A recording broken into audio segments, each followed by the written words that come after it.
Ya pemirsa, di tengah memanasnya tensi politik menjelang pemilu, Presiden Joko Widodo mengundang 3 bakal calon presiden untuk makan siang di Istana. Selain menunjukkan keakraban, pertemuan ini dinilai positif untuk meredakan ketegangan di antara sesama pendukung.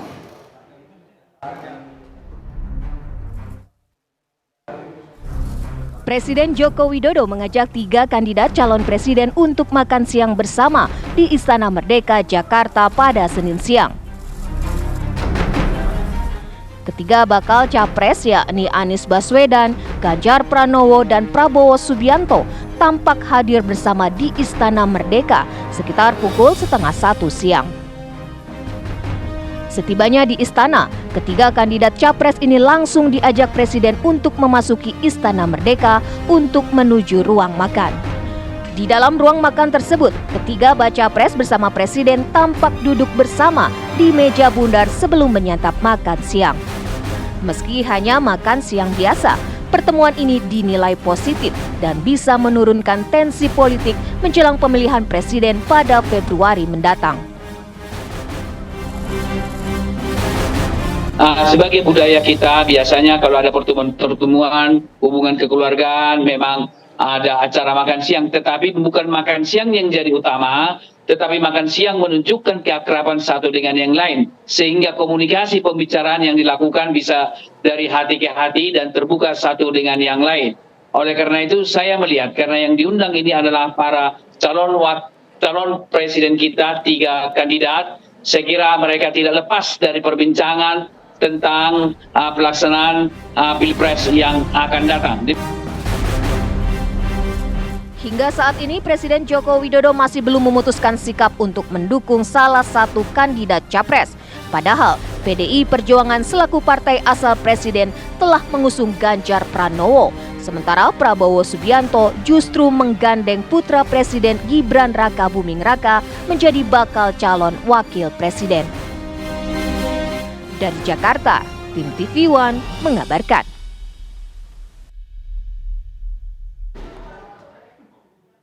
Tiga kandidat calon presiden menyambut positif tawaran makan siang bersama presiden dan berikut pernyataan ketiganya. Dan tadi kita ngobrol santai, banyak hal yang dibahas, banyak hal yang didiskusikan, tapi semuanya sifatnya ringan-ringan, gitu ya Pak ya. Tidak ada sesuatu yang berat. Hanya kami tadi sampaikan kepada beliau bahwa kami sering bertemu dengan banyak orang-orang yang sayang pada Pak Presiden. Dan mereka-mereka yang sayang ini menitipkan pesan untuk Bapak Presiden bisa menjaga netralitas dan menegaskan kepada seluruh aparat untuk menjaga netralitas di dalam Pilpres pemilu. Dan tadi beliau sampaikan bahwa beliau memang mengumpulkan pejabat, gubernur, bupati, bahkan akan mengumpulkan TNI, polisi, dan semua aparat-aparat untuk netral. Dan kami melihat itu adalah pesan penting yang bisa membuat Pilpres kita besok berjalan dengan aman, damai, karena seluruh unsur penyelenggara menunjukkan sikap yang netral, yang profesional. Jadi itu salah satu yang kami sampaikan kepada beliau, dan beliau merespon positif, baik, sehingga diskusi kita juga tadi lancar. Ya, itu aja. Terima kasih.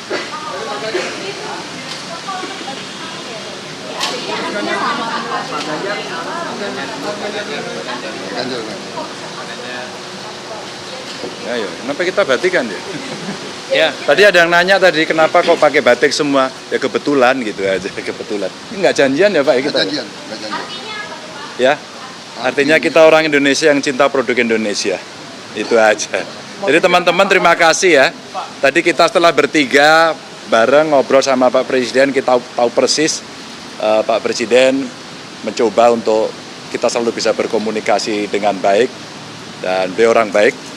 Insya Allah juga akan mendukung sistem demokrasi yang baik, dan mudah-mudahan tadi yang disampaikan oleh beliau-beliau juga insya Allah akan bisa dilaksanakan. Nah, tugas kita, yuk kita jaga bersama-sama pemilu ini damai, para aparaturnya betul-betul imparsial, semua bisa berjalan dengan fair dan kita bisa saling menjaga. Dan tadi ternyata ada yang nggak makan nasi tapi makan lontong, itu Pak Prabowo. Ada yang nggak makan nasi ganti makan. Udah makan nasi, nggak ada nasi. Nggak ada nasinya tadi. Biasanya bawa porang. Saya yang makan nasi banyak tadi sama Pak Presiden itu, dan makanannya enak. Itu kira-kira ya, cukup ya. Oke. Netralitas ini kenapa penting kalau dibahas saat ini di Kenapa? istana? Netralitas ini kenapa penting di Ya pentinglah demokrasi, kalau tidak ada netralitas menjadi sangat parsial, pasti menjadi berat sebelah. Ya, lalu apa saja yang dibicarakan dari pertemuan Presiden Joko Widodo dengan 3 baca pres? Kita akan tanyakan langsung kepada reporter Tisa Laura yang ada di Istana Merdeka. Selamat siang Tisa Laura, apa poin-poin yang menarik yang dibahas dari ketiga capres dan juga Presiden Joko Widodo?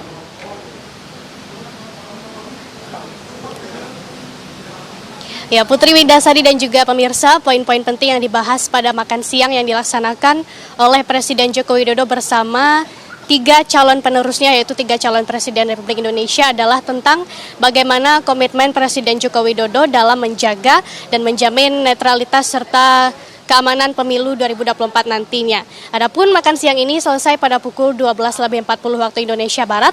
Itu artinya kegiatan makan siang ini berlangsung selama sekitar 1 jam. Bincang-bincang yang dilaksanakan menurut para calon presiden ini hanyalah bincang-bincang yang ringan, tidak serius, di mana mereka membahas bagaimana menyambut Pilpres 2024 nantinya, bagaimana netralitas dari Presiden Joko Widodo, yang dengan adanya kegiatan ini membuktikan bahwa Presiden Joko Widodo mendukung ketiga calon presiden Republik Indonesia. Walaupun tidak bisa kita pungkiri bahwa putra sulung dari Presiden Joko Widodo, yaitu Gibran Rakabuming Raka, digandeng oleh Prabowo Subianto menjadi calon wakil presiden dari Prabowo Subianto. Namun dengan kegiatan ini Presiden Joko Widodo membuktikan netralitasnya. Sebagaimana sebelumnya sempat adanya beberapa kalangan atau beberapa pihak yang meragukan netralitas dari Presiden Joko Widodo. Dan tentunya pertemuan hari ini akan mengundang respon dari partai-partai politik dan juga beberapa pihak yang sempat meragukan netralitas dari Presiden Joko Widodo tersebut. Setelah makan siang, calon presiden tersebut mengucapkan terima kasih dan mengucapkan bahwa makan siang kali ini sangat kekeluargaan dan sangat gembira. Sementara saya kembalikan ke Putri Windasari di studio. Ya baik, terima kasih Tisa Laura melaporkan langsung dari Istana Negara. Ya pemirsa, kabar pemilu masih akan kembali dengan informasi lainnya. Tetaplah bersama kami.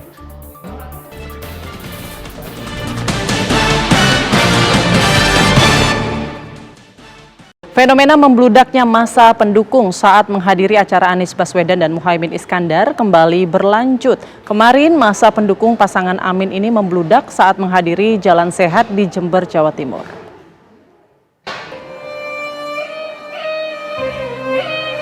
Puluhan ribu pendukung tampak hadir menyambut bakal calon Presiden Anies Baswedan dan calon Wakil Presiden Muhaimin Iskandar di Jember, Jawa Timur.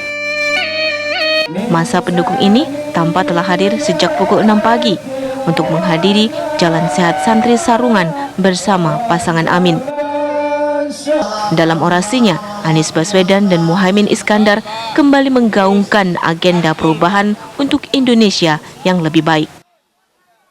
Ini kegiatan Hari Santri, ini menunjukkan keriang gembiraan sekaligus komitmen perubahan. Oleh karena itu, ratusan ribu orang berkumpul, diharapkan membara semangat perubahan itu semakin nyata. Jember kota santri, duet santri untuk Indonesia insya Allah kuat di Jember. Ya, kita tentu mentargetkan tinggi. Kenapa? Karena kita melihat suasana di sini, memang suasana menginginkan perubahan. Di Jember, di Jawa Timur, dari obrolan kita, apa sih pertanyaan sederhananya? Gampang, pupuk mau diteruskan mahalnya, beras mau diteruskan mahalnya, pendidikan mau diteruskan mahalnya, kesehatan mau diteruskan rumitnya. Kalau tidak, yuk kita berubah. Menyusul tingginya antusiasme pendukung, Muhaimin Iskandar mengaku safari politik pasangan Amin ini akan terus dilanjutkan ke Sumatera dan Indonesia bagian timur. Dari Jember, Jawa Timur, Yohanes Leonardo, Andri Panca, TV One mengabarkan. Baca Pres Koalisi PDI Perjuangan Ganjar Pranowo menanggapi pernyataan Sekjen PDIP Hasto Kristianto yang menyebut saat ini partainya sedang dalam kesedihan karena ditinggal oleh Presiden Jokowi. Menurut Ganjar, PDIP tidak akan larut dalam kesedihan dan siap memenangkan Pilpres mendatang.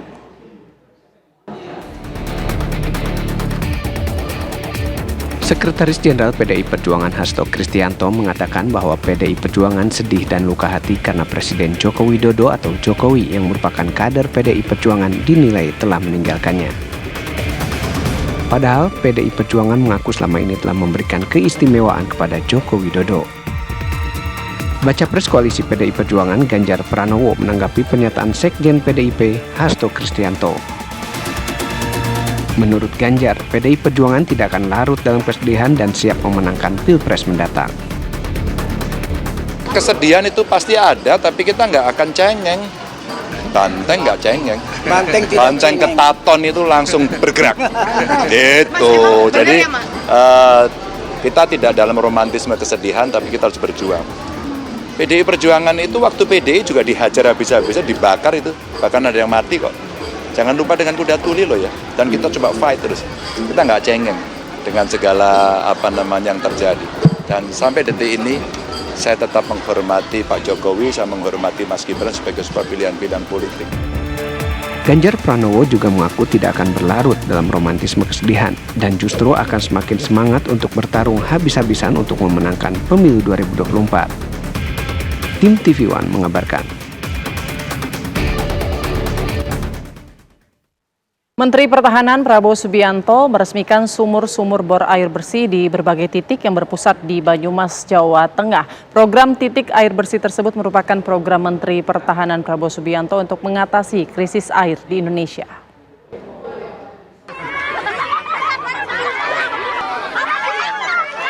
Setelah berhasil mengadakan titik baru air bersih di wilayah timur Indonesia, kali ini Menteri Pertahanan Prabowo Subianto kembali meresmikan sumur bor air bersih di 16 titik yang berpusat di Banyumas, Jawa Tengah. 16 titik bantuan sumber air bersih tersebut terdiri dari 7 titik pengeboran di Desa Soro Banyumas, 3 di Blora Boyolali, 2 di Purworejo, dan 1 di Kendal. Program pencarian titik sumur bor air bersih ini merupakan solusi bagi daerah yang mengalami kekeringan ataupun kesulitan air.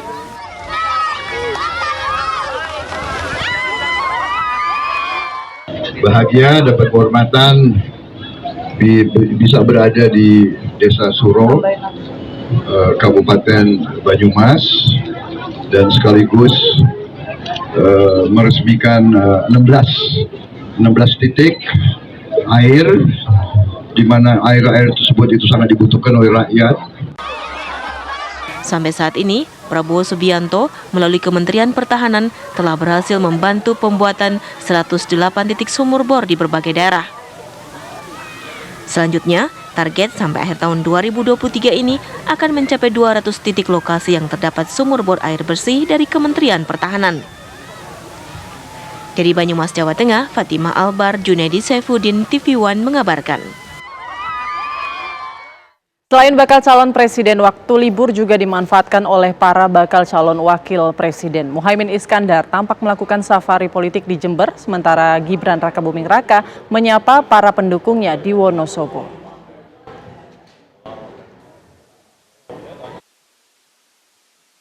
Bakal calon wakil presiden Koalisi Perubahan Muhaimin Iskandar melakukan silaturahmi dengan 3 pondok pesantren di Jember, Jawa Timur. 3 pondok pesantren yang dikunjungi Caimin ialah Ponpes Nurul Qornain, Ponpes Sumber Wuringin, serta Ponpes Salafiyah Syafi'iyah Suger. Caimin menyebut perolehan PKB di Pilkada Jember 3 tahun lalu memang belum maksimal, namun ia menargetkan kemenangan pada pemilu 2024. Bakal calon wakil presiden dari Koalisi Indonesia Maju atau KIM, Gibran Rakabuming Raka meluncurkan posko relawan Bolone Mase di Wonosobo, Jawa Tengah. Kehadiran Gibran pun langsung disambut meriah oleh para relawan Bolone Mase. Gibran mengatakan posko relawan ini sebagai wadah aspirasi bagi warga Wonosobo. Para relawan Bolone Mase ini didominasi oleh generasi muda dan pengusaha. Dalam sambutannya, Gibran pun berjanji akan mendukung penuh program strategis yang disampaikan saat deklarasi. Sementara itu, bakal calon wakil presiden dari PDIP Mahfud MD hari ini tampak melanjutkan tugasnya sebagai Menko Polhukam. Siang tadi, Mahfud tampak hadir di istana untuk mengikuti rapat dengan Presiden Joko Widodo. Dia mengaku pertemuan hari ini dengan Presiden Joko Widodo merupakan rapat biasa terkait dengan posisinya sebagai Menko Polhukam. Tim TV One mengabarkan. Kabar Pemilu masih akan kembali dengan informasi menarik lainnya, tetaplah bersama kami.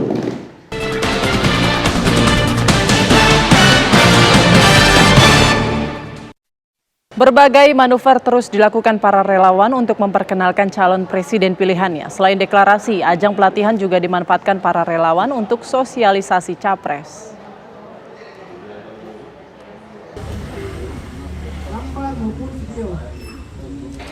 Sukarelawan Orang Muda Ganjar OMG Kabupaten Goa, Sulawesi Selatan mengadakan kelas desain dengan menyasar kaum milenial di Kabupaten Goa, Sulawesi Selatan. Kegiatan dengan tema Pemuda Desa Beriklan, kelas desain menuju eksistensi desa wisata ini digelar sebagai upaya mendukung pariwisata. Puluhan pemuda dan pemudi terlihat mengikuti kegiatan tersebut dengan antusias. Dalam kelasnya, para peserta diajari dalam ikut berperan dan lebih paham bagaimana membuat iklan promosi destinasi desa wisata di wilayahnya.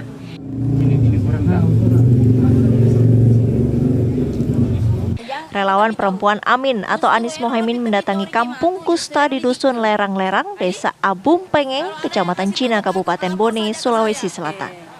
Dalam kunjungan ini, relawan perempuan Amin memperkenalkan sosok Anis dan Mohaimin pada warga dusun setempat. Di rumah salah satu warga di perkampungan Kusta ini, puluhan emak-emak dan bapak-bapak dengan brosur bergambar Anis Mohaimin di tangan mereka siap mendukung dan memenangkan Amin di Pilpres 2024 mendatang.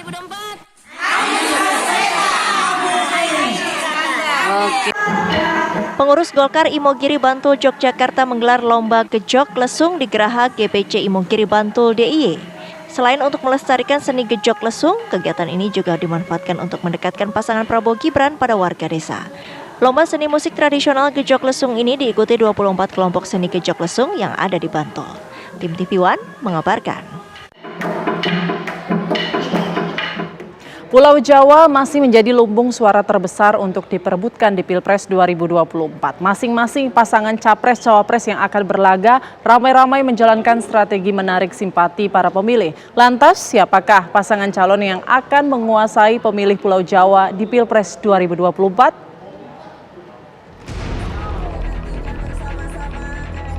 Pulau Jawa masih menjadi lumbung suara terbesar untuk diperebutkan di Pilpres 2024. Masing-masing pasangan capres-cawapres yang akan berlaga ramai-ramai menjalankan strategi menarik simpati para pemilih. Pasangan Anies Baswedan dan Muhaimin Iskandar adalah pasangan yang paling sering melakukan safari politik keliling Jawa. Calon dari Koalisi Perubahan ini gemar mengunjungi pondok pesantren dan juga menggelar jalan sehat bersama Amin. Puluhan ribu warga nampak antusias menghadiri acara yang digawangi koalisi Partai Nasdem, PKB, dan juga PKS. Konteks inilah yang kemudian harus kita lihat bagaimana konsolidasi dukungan itu dilakukan secara langsung, ada proses komunikasi, dialog. Kenapa? Yang paling penting bagi situasi ini adalah bertatap muka dan berdialog tentang problem-problem yang mereka rasakan. Safari politik juga dilakukan pasangan Ganjar Pranowo dan juga Mahfud MD. Meski tak selalu berdua dengan Mahfud MD, Ganjar Pranowo rajin berkeliling Pulau Jawa menghadiri sejumlah acara bertemu pendukungnya. Sekarang kan pertarungan persepsi satu. Yang kedua juga pertarungan semua komponen-komponen pemenangan ini. Semua calon anggota legislatif yang masing-masing partai jumlahnya mungkin 13-15 ribu.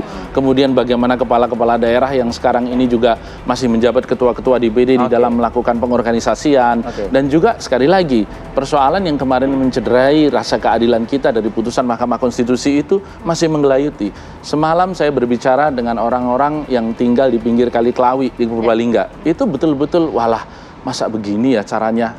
Jadi hal-hal seperti ini akan muncul dan itu akan menyertai pembicaraan-pembicaraan dari masyarakat sipil. Bukan kami loh, bukan partai politik, tapi kelompok pro-demokrasi, masyarakat sipil. Masa iya sih berkuasa harus begitu? Ini ada rasa keadilan yang tercederai, inilah yang kemudian kita coba untuk ayomi gitu. Sehingga harapannya ini akan menjadi apa? Energi positif untuk Ganjar Mahfud begitu. Sementara safari politik pasangan Prabowo Subianto dan juga Gibran Raka Buming Raka belum terlihat masif. Prabowo yang juga menjabat sebagai Menteri Pertahanan nampak masih disibukkan dengan kegiatan kementeriannya. Sementara Gibran sudah mulai melakukan safari politik ke sejumlah daerah di Jawa Tengah. Kita tahu persis bahwa mobilisasi massa, pengumpulan massa dengan jumlah besar itu bagus untuk tanda kutip agitasi, dan tanda kutip agitasi kepada pemilih bahwa ini loh pilihan masyarakat, pilihan masyarakat. Grassroots-nya ya? Ya, grassroots. Harapannya seperti itu. Tapi kan penduduk Indonesia ini 280 juta. Yang hadir itu kan kalau di capture ya paling 20 ribu. Tapi tidak hanya di satu tempat itu loh. Makassar, Malang Raya. Kan Pak Prabowo juga berbagai tempat juga banyak masanya. Bahkan di KPU yang kemarin juga luar biasa. Kita 22 titik loh. Indonesia Arena yang full itu sampai melimpah di luar, lalu juga di KPU dalam 2 titik kita bisa mengkonsolidasi massa. Jadi kalau massa, insya Allah kita nggak kalah. Ya, kalau sekedar massa. Lantas siapakah pasangan calon yang akan menguasai pemilih Pulau Jawa di Pilpres 2024? Akankah suara pemilih Jawa Tengah, Jawa Barat, dan juga Jawa Timur tak akan mutlak dikuasai satu pasangan? Tim TV One mengabarkan. Ya, informasi tadi sekaligus menutup jumpa kita di Kabar Pemilu hari ini. Sesaat lagi Anda akan menyaksikan program Nusantara Terkini. Saya Putri Windasari, pamit undur diri. Terima kasih. Sampai jumpa.